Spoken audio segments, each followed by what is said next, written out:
I don't know if you remember, there was this big thing for ethnic music, you know what I mean? There was a bunch of us who were just thinking, what is all this?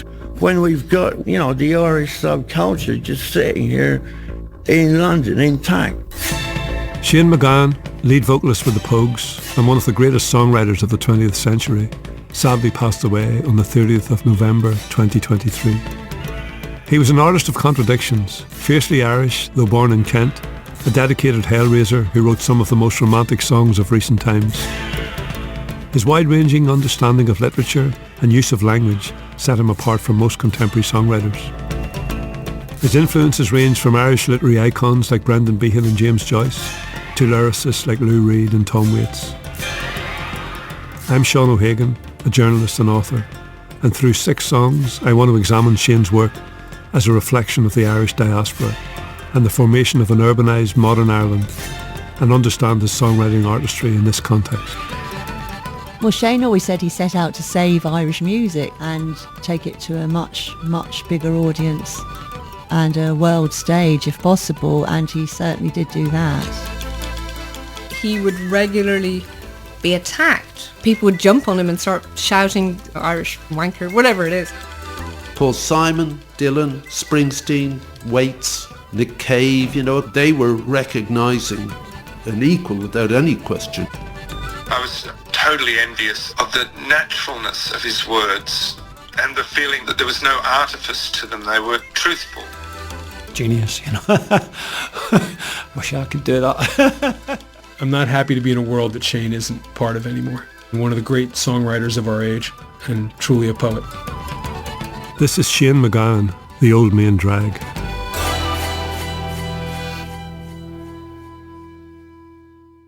I spoke to Bono about his friend Shane MacGowan.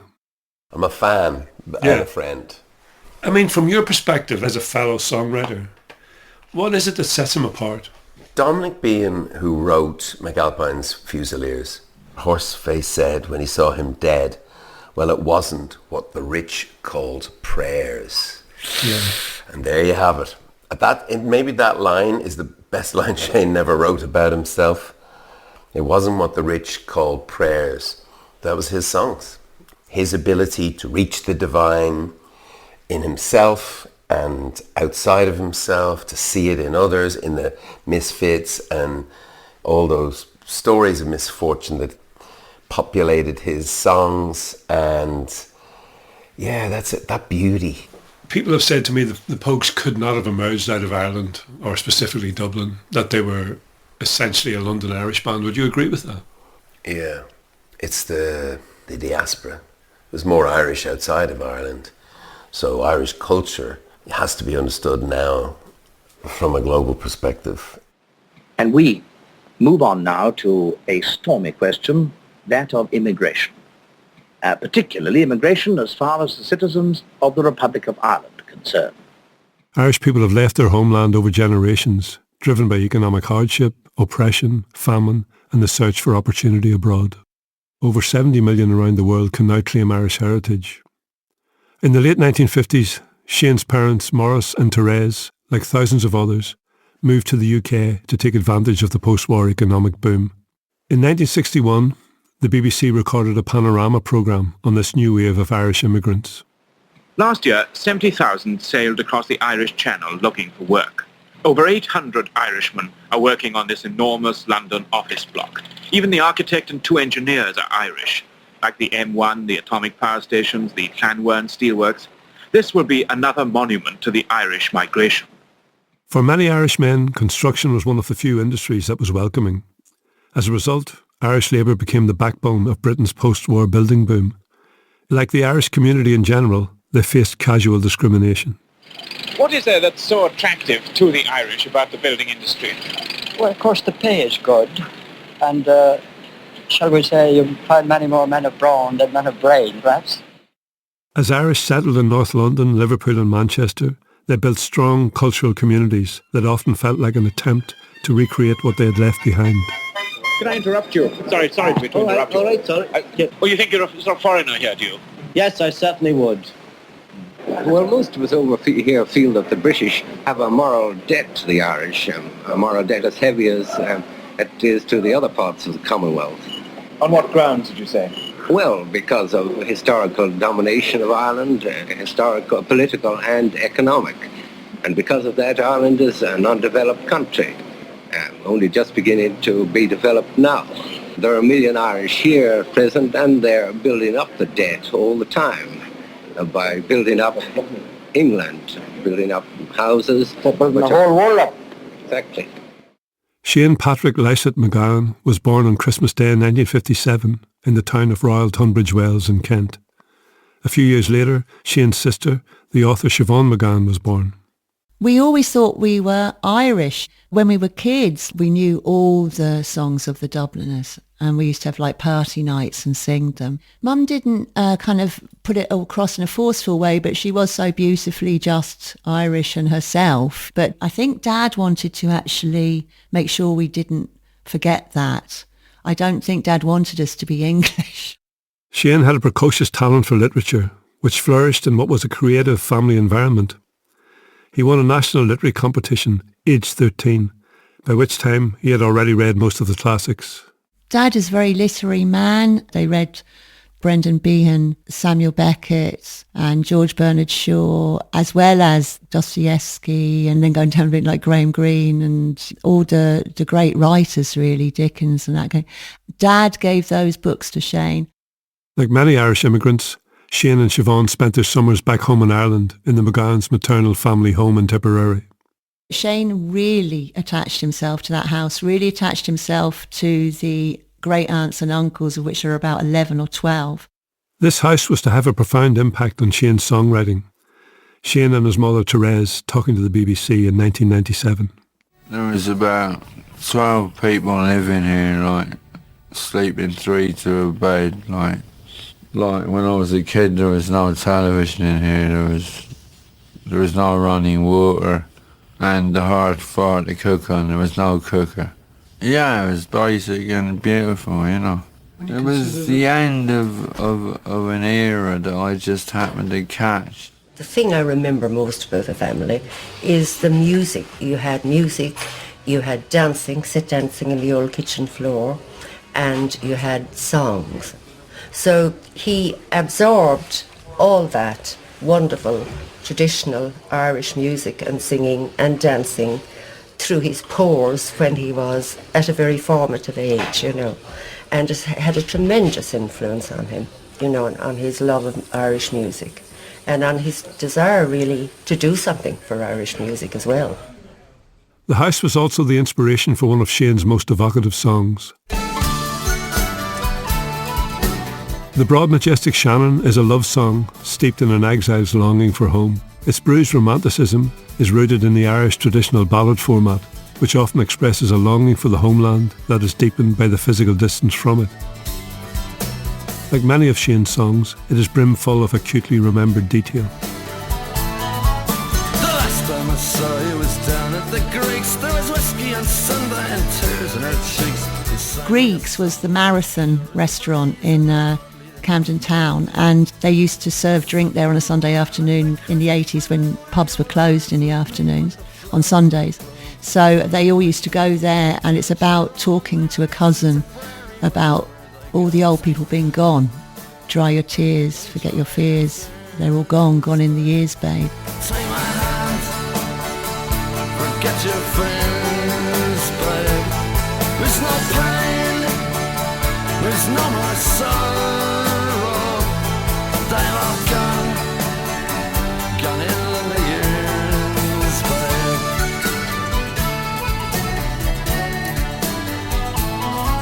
Sat for a while, but a gap in the wall, found a rusty tin can and an old hurdy ball. When the card's been dealt and the rosary call, and a fiddle playing shanty and all.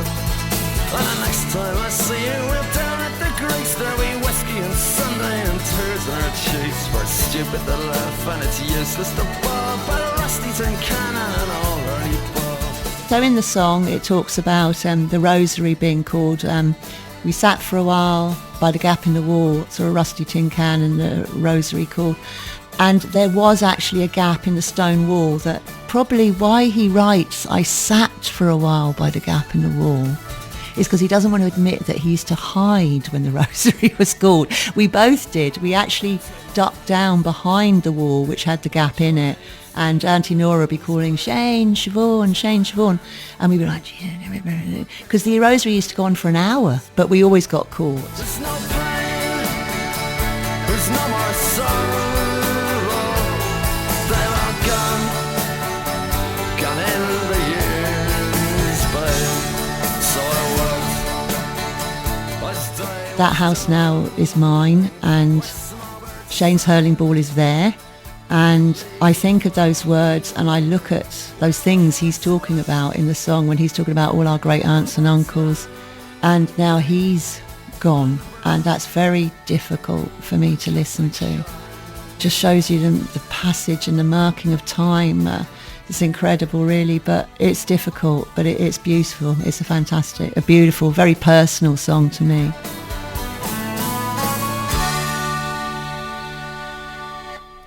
Here's Bono on the spell cast by the broad majestic Shannon. Rusty tin can for an old hurley ball. I mean, it's those images, because he grew up in London and in the UK. I think his memories of Tipperary and just are very vivid. They're luminous. He writes about them with such clarity and detail and a sort of cinematic eye. Dara Lynch from the contemporary Dublin folk group Lankum places Shane in the context of the Irish songwriting tradition while articulating the emotive power of Shane's songs. Being able to evoke an entire feeling and evoke an entire scene and emotion in like 5 words or something like that. That is such a skill. The music is almost like a half-remembered dream of what is going on in Ireland. It's kind of like this like hazy kind of like reconfiguration of maybe like half memories or whatever. Sir Bob Geldof was born and raised in County Dublin. He emigrated to England in the late 1970s after the success of his band, the Boomtown Rats. Shane's experience was living here and having an idea of Ireland injected into him by his parents. It took on sort of this overwhelming, I think, idea of a better other, a more romantic other. Does require that particular sensibility of being Irish and removed, having an Ireland of the imagination which is fueled by romantic gestures. That's what it is, but they're not true. But the music will stay and stand, as will the lyrics, simply because they're so good and sound to the core like you're Irish. He remembers seeing the Pogues for the first time in the late 1980s. I actually thought they were taking the piss. I thought it was more paddywhackery, I thought, is this a cliche of the Irish, But it was only really when I tuned into the attitude and the lyrics that I understood the otherness. Nothing quite prepared me for the first setting of the Pogues, on stage in a long-gone dive in Brixton in 1983. They seemed to have walked out of another time and place. An older Ireland as evoked increased family snapshots of my father and my uncles as young men, looking stern and serious in dark suits and open-necked white shirts. When the Pogues came to Ireland in 1985, some Irish traditional purists saw them as an aberration, playing up to the drunken Irish stereotype. In one famous interview on Irish radio, the band were confronted by a well-known musician. Because initially, if I'm not mistaken, there was a little bit of controversy from some traditional musicians when they first appeared. The Noel Hill one. Yeah. A terrible abortion of Irish music. Amazing musician, I guess. He's absolutely phenomenal, but he is... purist. I'm not sure I agree with his attitude towards it. When I first saw the Pogues, they opened the set with The Old Triangle, a slow yearning song I had heard at family gatherings as a child. My father being a devotee of the Dubliners, a band who had made it their own and whose roguish spirit had shaped the Pogues' sound and attitude. Pogues drummer Andrew Rankin talking to the BBC. Oh, the Dubliners. They had a reputation in Ireland for a long time as being a bit kind of rough and ready and not so polished around the edges, which always appealed to us. The Dubliners sang bawdy, irreverent songs about drinking and excess, and singer Ronnie Drew was Shane's hero. Ronnie spoke to the BBC in 2002. This word respectable is a very arbitrary word, you know. Is it doing what people tell you? People who believe they know best.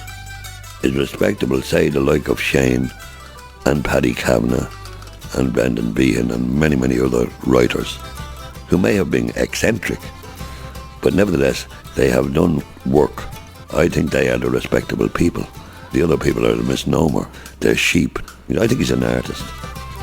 At this time, a lot of Irish traditional musicians viewed this upstart London Irish band as pretenders. I was never connected to Irish traditional music. It literally meant nothing to me. You must understand, if you're growing up, and it's like an insistence on the past as being the only thing of value. But musically, where was there to offer except the old tunes and, you know, so I rejected that out of hand. I didn't want to be part of any of that. I wanted a completely different Ireland. But then what brought it now into the present were the Pogues. As a songwriter, as someone who made you listen again to that sort of music, unbelievable. I mean, a way of accessing music that had become tired, terrible cliche. And he's using tropes and reinventing them. The music itself, the romanticism is very Irish.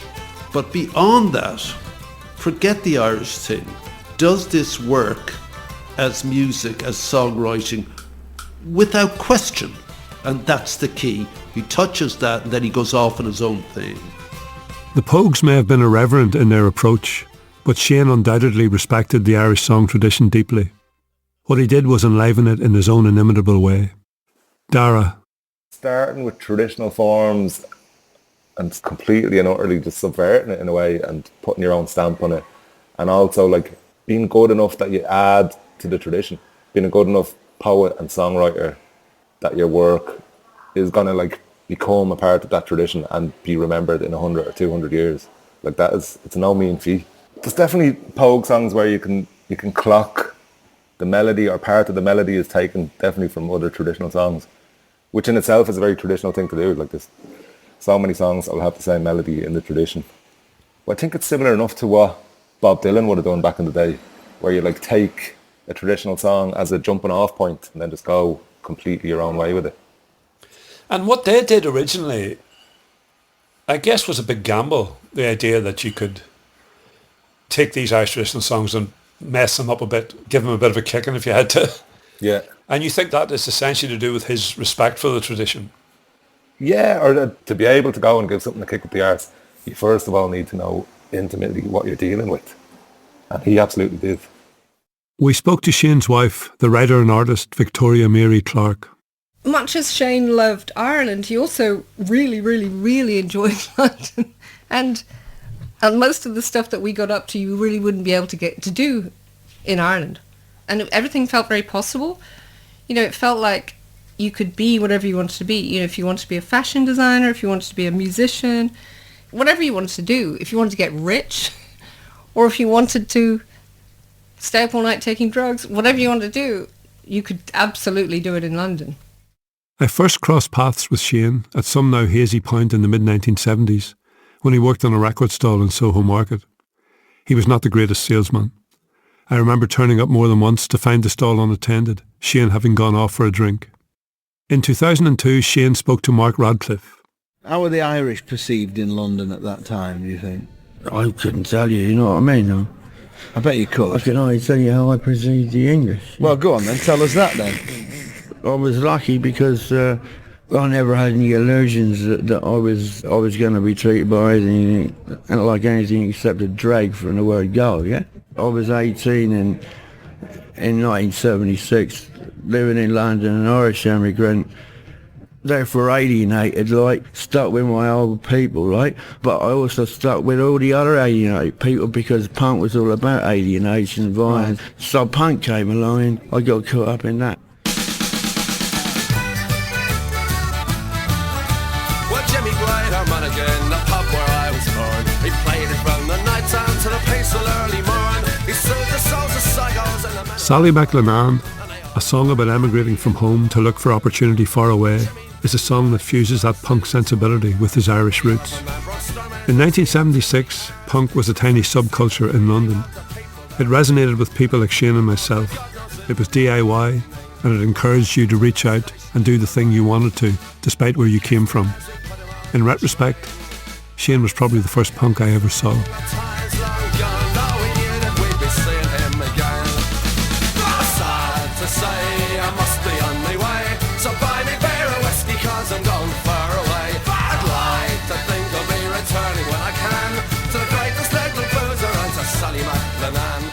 Of course, they were called Pug Mahone. It was offensive from the get-go, which I liked, you know. Their original name was Pug Mahone, Kiss My Ass in Irish. They had to change it after the BBC found out what it meant and refused to play them. Lead singer of Primal Scream and close friend of Shane, Bobby Gillespie.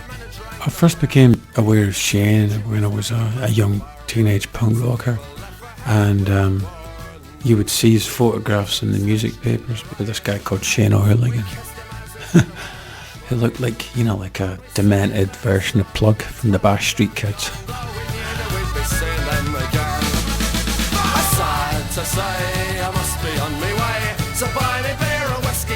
Even during punk, Shane was an extravagant character.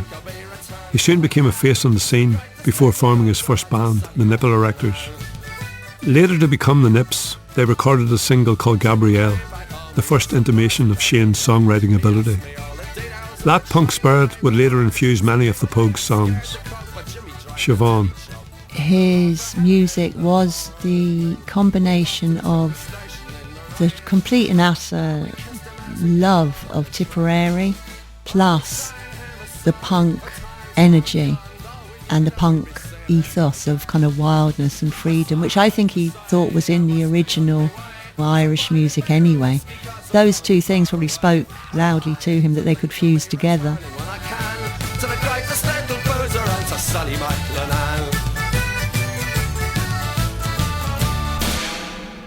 We asked Bobby Gillespie about the singular dynamic of Shane's songwriting.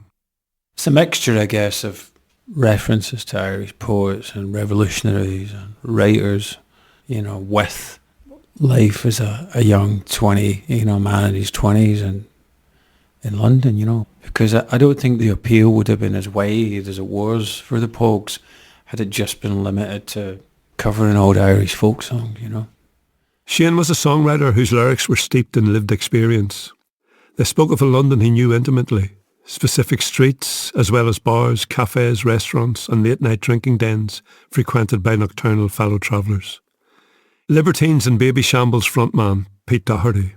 London for me was it was always a mecca. It was always knew where I was going to go. When I went down to live with my nan, working in Willesden Green Cemetery and listening to the Pogues, but reading Shane MacGowan biographies and stories of punk, and we just sort of retreading the places I think that he trod and that Shane sang about, you know what I mean? And I immersed myself, entrenched myself really, I think, you know what I mean, in that London. He's like a people's poet in a way, you know what I mean? And you can have a good old knees up as well while listening to him. It's a rare combination. I mean, I think it's what a lot of punk music tried to do. Very inspirational for me, that. As Shane was writing about London, the IRA was conducting a bombing campaign. It was a time marked by rising anti-Irish sentiment in the tabloids. In this turbulent context, Shane's embrace of his Irish identity through the songs of the Pogues was in one way an act of defiance. Shane's furious devotion to his Irishness did have some serious consequences. Victoria. Shane being beaten up was really very shocking to me, and I remember when we started going out together, he would regularly be attacked on the street or in pubs or just like waiting for a bus, whatever. He would always end up in a fight and having to defeat, usually more than one person. But he always managed to do it. Actor and director Kathy Burke spoke to the BBC in 2002. I'm sort of very much thinking back a lot to what it was like and being with Irish parents and how difficult it was, really. There was still sort of thick Irish jokes going around, and my dad, if he'd go out in the 70s to a pub, a couple of times he came back battered because of what was going on with all the troubles and everything. So you get really ignorant people that would just think, oh, if you're Irish, that means you're a bomber. Personally knew I was a Londoner, but I was sort of fighting for the spirit of Ireland somehow, you know. And then when the Pogues came along, it was just fantastic, because it was like, oh, finally, here's the voice that we need, which was Shane MacGowan. The Pogues gigs were wild and cathartic experiences. For me, they seemed like spontaneous, even liberating expressions of a collective identity that could not be expressed elsewhere. It wasn't just the London Irish or Irish that came to see them. The Pogues quickly got a reputation as one of the must-see live bands. David Bowie sat next to me once at a gig. Shane's wife, Victoria. I remember one of the first gigs I went to, I sat at the front near the stage and I put my bag down, I put my drink down on a table, and as soon as they came on stage, someone threw my table over my head and my drink was gone, my bag was gone, and you couldn't just sit down at one of their gigs. Everybody was moshing and joshing and like bashing each other and throwing things, and there was a lot of physicality. Pete Doherty. The frenzy of a crowd, when it really kicked off at Libertines or Shambles gig, that was like Brixton Academy one night, it went mental, and I remember the security guard at Brixton, he was going, yeah, it was a pretty good crowd tonight, Pete. I went, yeah, come on, that must have been the mentalest crowd you ever seen. He went, yeah, it was pretty good, but no, I've seen better. I went, what? What do you tell me you've seen a madder crowd than that? He said, yeah, the Pogues. Shane's fellow Pogue, Spider Stacey, talking to the BBC. If you take like the best humour, most passionate football crowd you can think of, standing there watching a game and their team just keeps scoring and keeps scoring and keeps scoring, and it's just like an avalanche of goals. That's kind of what it's like. And I would think it's safe to say that a fair majority of the audience probably have had a drink or two. Bobby Gillespie. Shane, for me, set his stories and his songs amongst the common people. And he used the language of the common people, the parlance, the street language. And he could have written classical poems in that language, but he instead brought in street language from the working classes. Another iconic songwriter who appreciated Shane's gifts is Nick Cave. For me, Shane's songs are the essence of a kind of truth. I was totally envious of the naturalness of his words, that there was no artifice to them. They were truthful. He essentially was what he was, much loved for it, a very generous, beautiful, complicated character.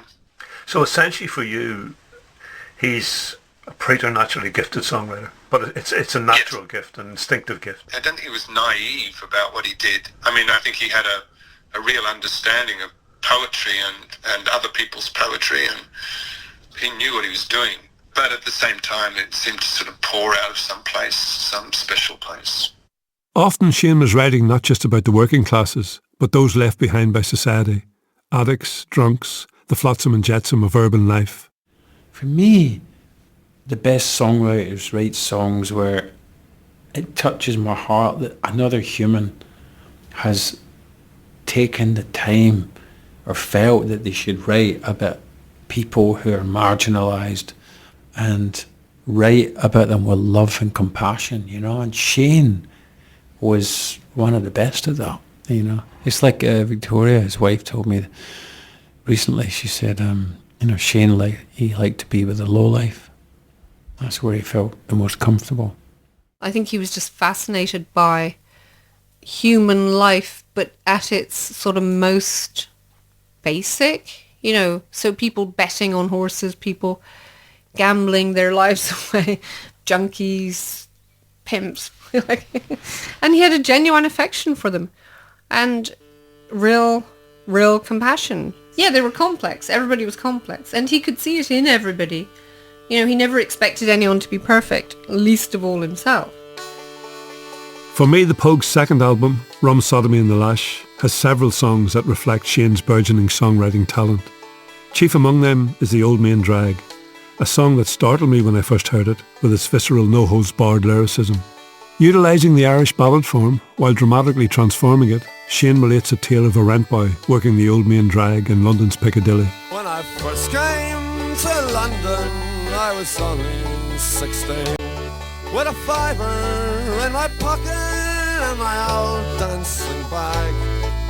I went down to the deli to check out the scene. Soon ended up upon the old main drag, where the he-males and the she-males paraded in style. And the old man with the money would flash you a smile. In the dark of an alley, you would work for a five, for a swift one. This is Bono's take on the song.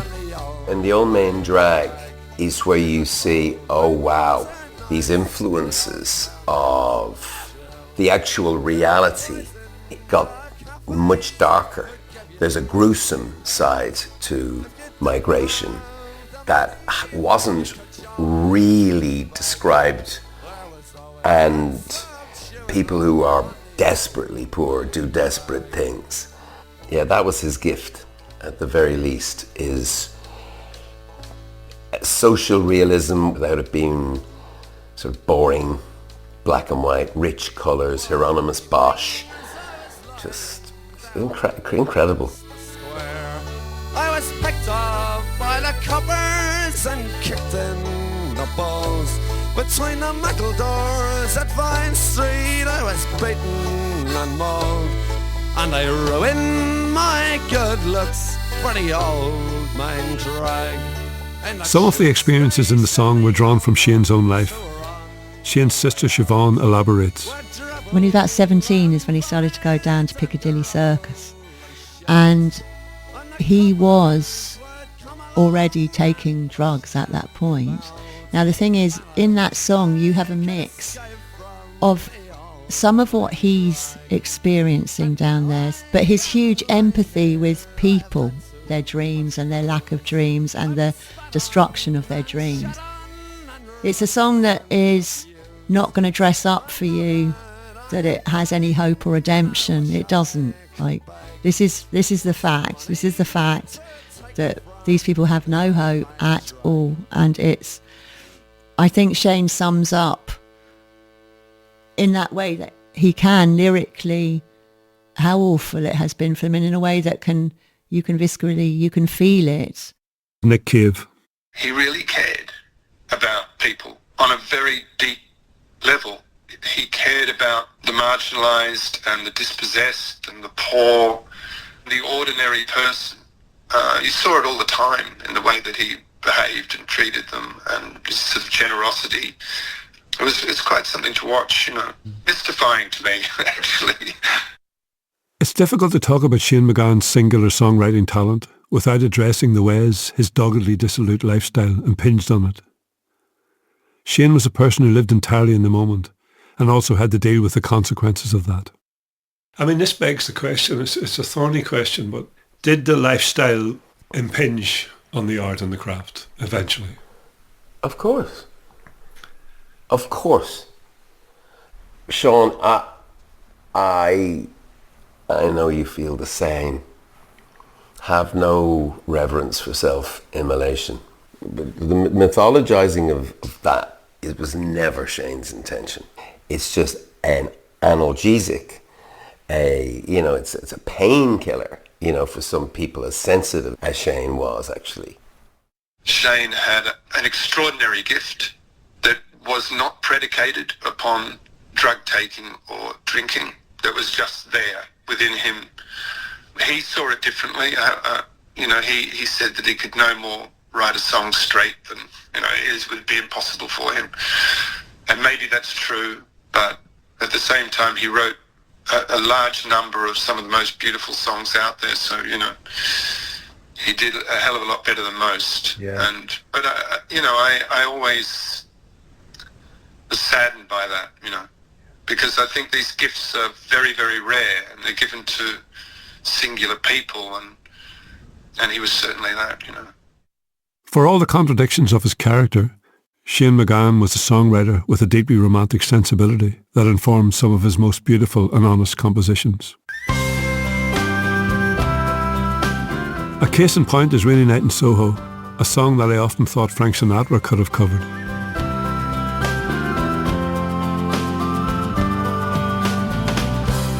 I've been loving you a long time. Down all the years, down all the days. And I've cried for all your troubles. Smile at your funny little ways. We watched our friends grow up together, and we saw them as they fell.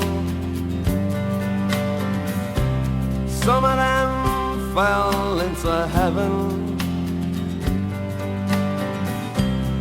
some of them fell into hell.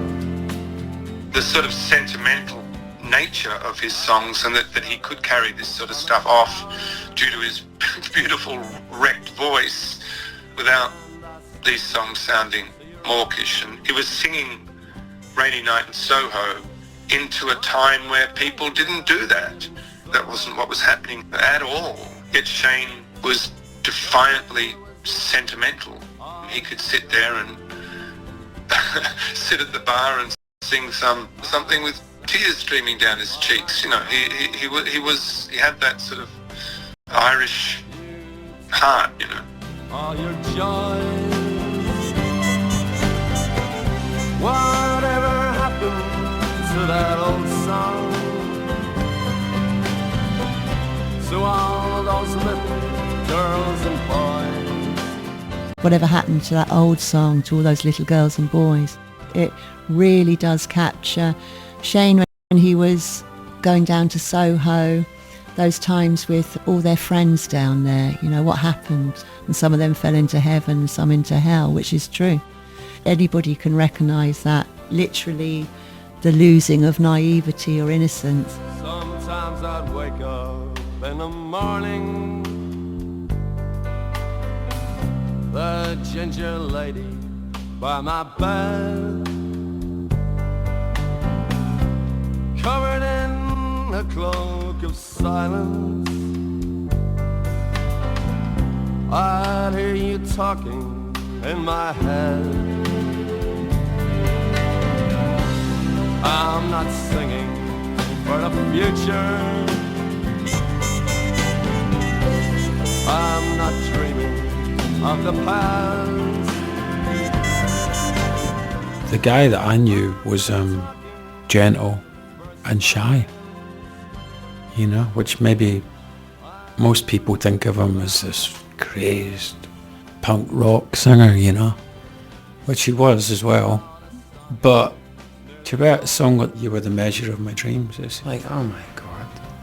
You know, imagine being able to say that to somebody. That simple, not direct and not powerful. Still there's a lot I hold before me. You're the measure of my dreams, the measure of my dreams. If Shane's songs are a documentation of life in all its extremes, his love for Victoria, as expressed in this song, is a quieter but no less profound statement. It's deeply emotional and deeply beautiful, as well as being cheesy. You know, I think the song is nearly over. We may never find out what it means. That's true. You know, we may never find out what it means. But it's still very beautiful, isn't it? I feel very lucky because not everybody can meet a soulmate that they know this is the one. You're kind of obsessed and you kind of stay obsessed. I mean, I was obsessed with him until the end. I would sit in a room and just be happy to look at him.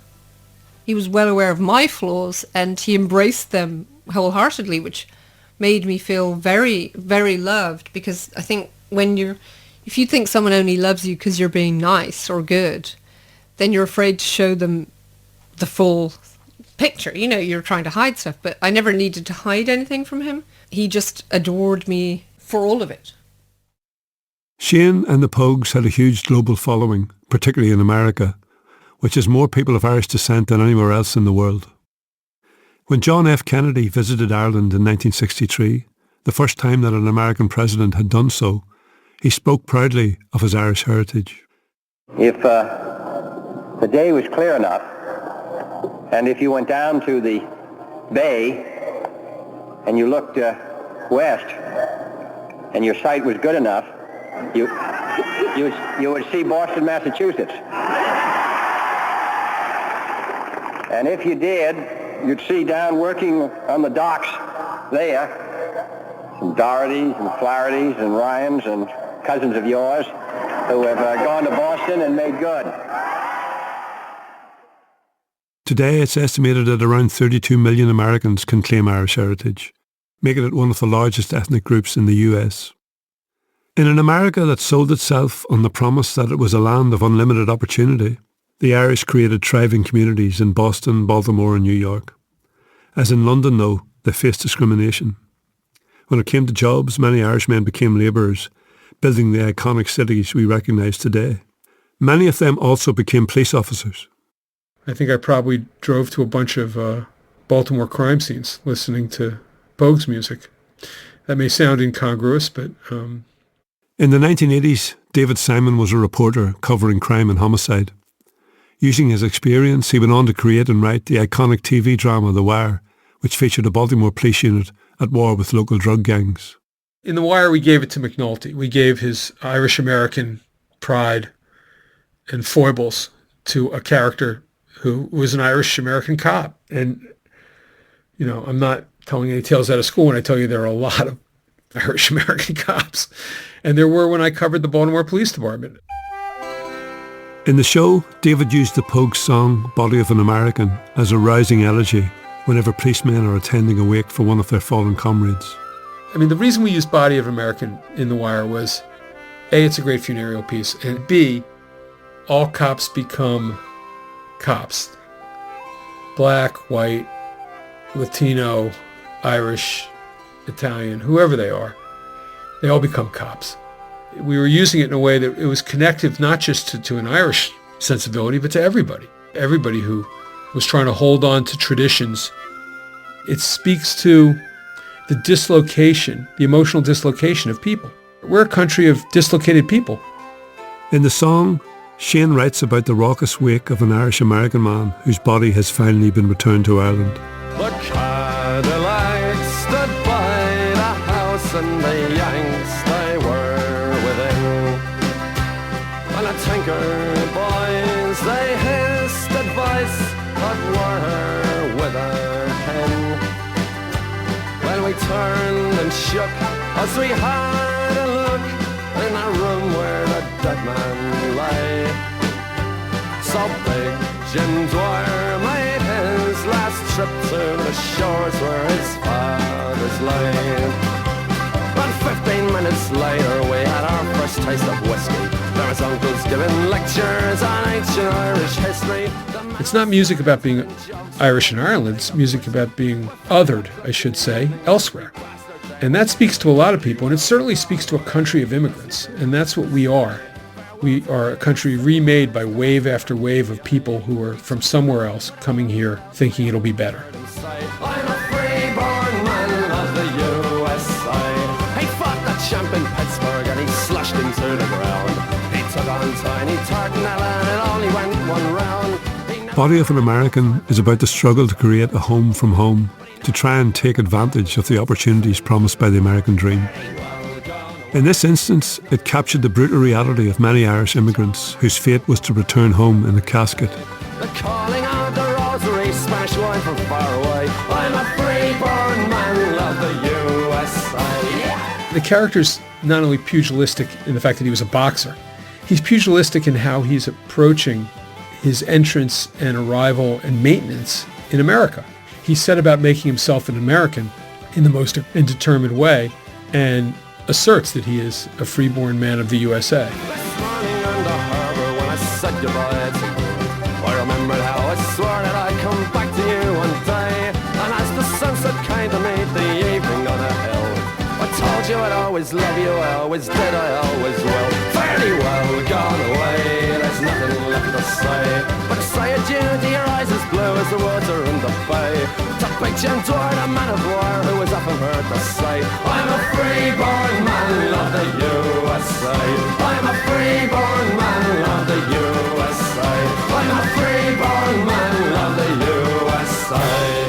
The chorus, I'm a freeborn man of the USA, is sung with a hint of irony, but also with a sense of pride. Big Jim Dwyer had made it to America and survived. He became an American, but he remains quintessentially Irish. Yet here the body's being to the land where his fathers lay, and an assertion that while he may be the consummate American now, he is nonetheless Irish. That speaks to the nature of the migration. I'm a freeborn man of the USA now, but all the historical scars of the journey here are latent. They're just there, and they're still felt. I don't think you make that journey from one culture to another, even if you're the second generation in, without being tied to the tradition and to the sense of peoplehood. That's not unique to the Irish, but Shane caught it for the Irish and delivered it. But that's the wonder of it, is that you can listen to it and be else. You don't have to be Irish and listen to it, and it conjures your own peoplehood and your own sense of journey and your own ancestor worship. Body of an American isn't the only Irish-American emigrant song that Shane wrote. The late Ronnie Drew of the Dubliners, talking to the BBC. His classic song, of course, is the Fairy Tale of New York.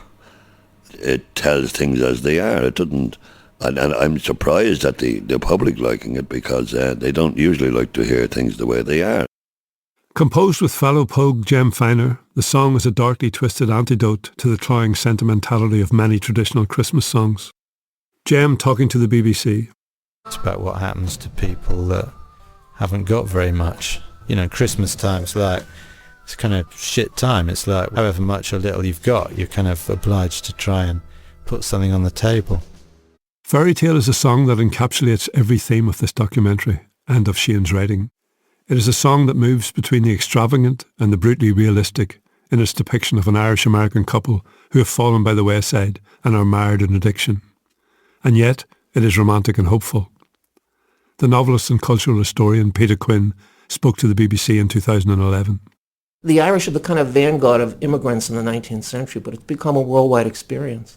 And I think that's why a lot of non-Irish people relate to the song, because so many people have come to America with the expectations that success will be instant and they'll be welcomed, and they're in for a often bitter surprise.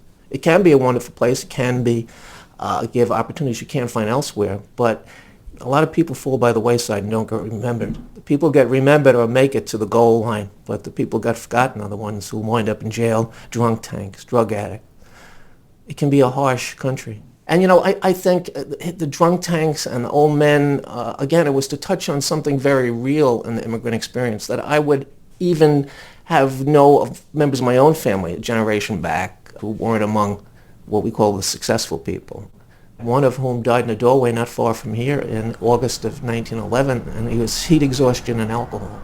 There's one line that got me rivers of gold, because it was said of the Irish in the 1840s that, you know, the myth was that the streets of New York were paved with gold. And they found out when they got here they weren't paved with gold, that they weren't paved at all, and they were expected to pave them. The song's ubiquity during the run-up to the festive season may have dulled its lyrical and musical sophistication. Nevertheless, the lyrics mean so much to so many, including these songwriters. It was Christmas Eve, babe, in the drunk tank. An old man said to me, won't see another one. And then he sang a song, the rare old mountain dew. I turned my face away and dreamed about you. Got on a lucky one, came in 18 to 1. I've got a feeling. Got on a lucky one. Came in 18 to 1. You know what I mean? I love that. It always reminds me of being in jail and it coming on the radio. And the fellow who was in my cell, who had never expressed any interest in music whatsoever, he was singing it word for word, and that line, I think, was the one that he really related to. He was obviously, had a flutter or two in his days, you know what I mean? Connecting with people in all walks of life, yeah.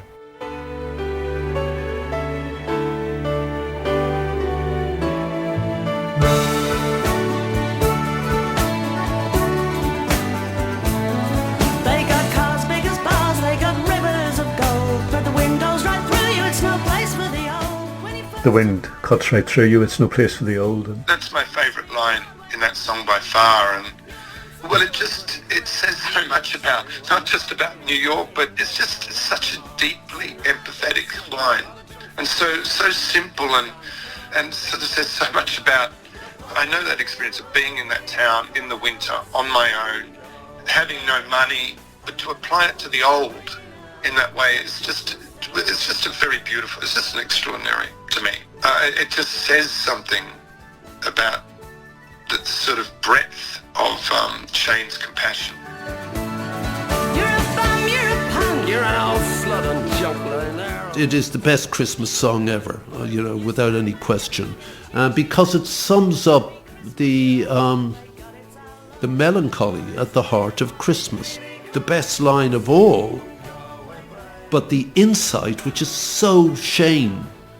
I could have been someone, and then Kirsty dismissively, the woman, so can anyone. Such a great understanding. I could have been someone, so could anyone. I could have been someone. Well, so could anyone. You took my dreams from me when I first found you. I kept them with me, babe. I put them with my own. Can't make it all alone. I built my dreams around you. I built my dreams around you. You're just like, oh. I remember when I first met my wife, and we're driving around. It was near Christmas time, and Fairy Tale came on the radio, and it got to those lines, and I burst into tears. Well, I'm sobbing really bad, heavily. And she was going, "What's up?" And I'm just like, "It's so beautiful." Those lines, they reveal an existential truth about us, We're all on our own, but we need other people.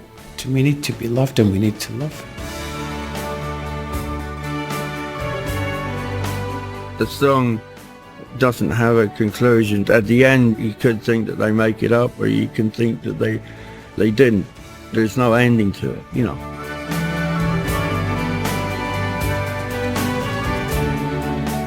Shane MacGowan passed away peacefully on the 30th of November 2023 at the age of 65. His wife and his sister were by his side. His death precipitated an outpouring of love and grief across the world from the people who connected deeply with his songs. As his funeral procession travelled from Dublin to Tipperary, thousands of people lined the streets to pay their respects to one of the country's most wayward sons. And there was so much love and joy in the street. I'm not saying joy, but it felt joyous. It felt like a celebration. It didn't, it felt like it's about more than Shane. It's about somehow spirit, people's spirit of people, spirit of community, spirit of love. Shane's funeral service was held at St Mary's of the Rosary in Neenah, Tipperary, near to Shane's family house in the broad majestic Shannon. In the church, local people sat side by side with musicians and celebrities and politicians, including the President of Ireland. I watched from the side of the altar as mourners, including Siobhan and Victoria, spontaneously began dancing as Irish musicians Glenn Hansard and Lisa O'Neill sang Fairy Tale of New York. It seemed a fitting send-off.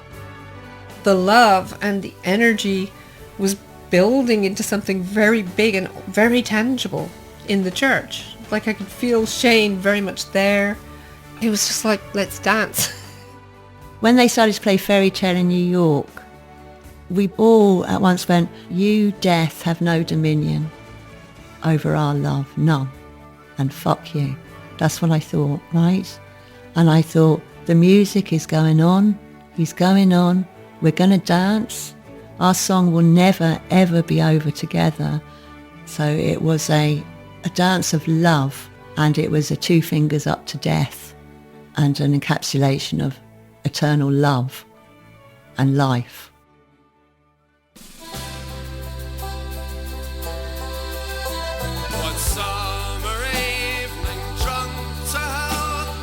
Here's Bono again. Is it too early to talk about his legacy? Those albums are just unarguably great.